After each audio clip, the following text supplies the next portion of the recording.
All right, everyone, this is Learning Lab Standard Lesson number 3, Weakness and Resistance Guided.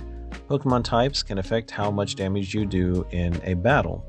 And so it was touched on just a tiny bit in a previous lesson, but it looks like we do get a full lesson talking about it now. Let's play.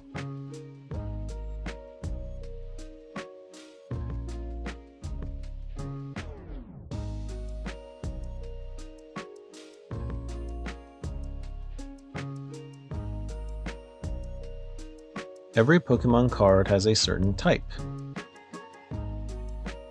My active type is Psychic type, while yours is Fighting type. Did you know that a Pokemon's type can affect how much damage their attacks can do? If you look at the bottom left of a Pokemon card, you can see its weakness and resistance. If a Pokemon has weakness to a certain type, it means it'll take more damage when attacked by that type. If a Pokemon has resistance to a certain type, it means it'll take less damage when attacked by that type. You can see your Pokemon's attack will be affected by resistance because the color of the damage will be red and you'll see a down arrow next to it. My Pokemon is resistant to your Pokemon's type, so damage from all your fighting type attacks is reduced by 30. That means an attack that does 30 damage or less could even end up doing 0. Since my Psychic type is resistant to your fighting type, you're at a disadvantage right now. So let's retreat your active Pokemon and flip the tables.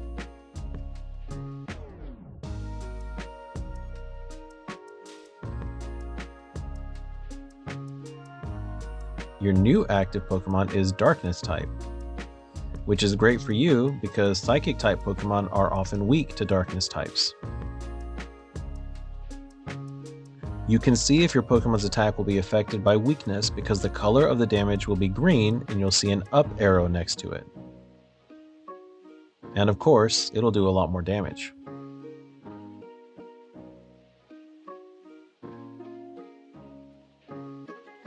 Hungry Jaws. Whoa, what a strong hit. That attack wouldn't normally have done enough damage, but it did thanks to weakness. If you want to be the very best Pokemon TCG player, pay attention to Pokemon types. Switch out your Pokemon or be strategic and try to force your opponent to switch their Pokemon to your advantage instead.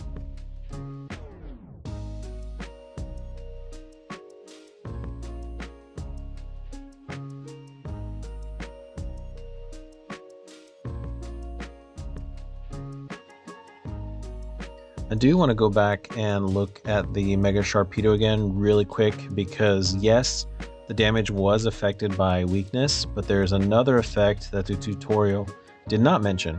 So Hungry Jaws, under normal circumstances, only does 120. So if you double that, that's 240. That's not enough.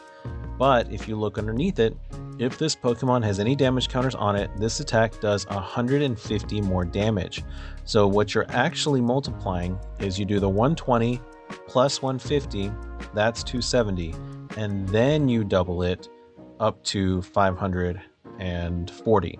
So a lot of times when you see damage modifiers, you'll see things like this attack's damage isn't affected by weakness or resistance, like with Solrock, or you'll see attacks that say this attack does, attacks done by this Pokemon do plus 10 or whatever before applying weakness or resistance, such as the Vitality Band.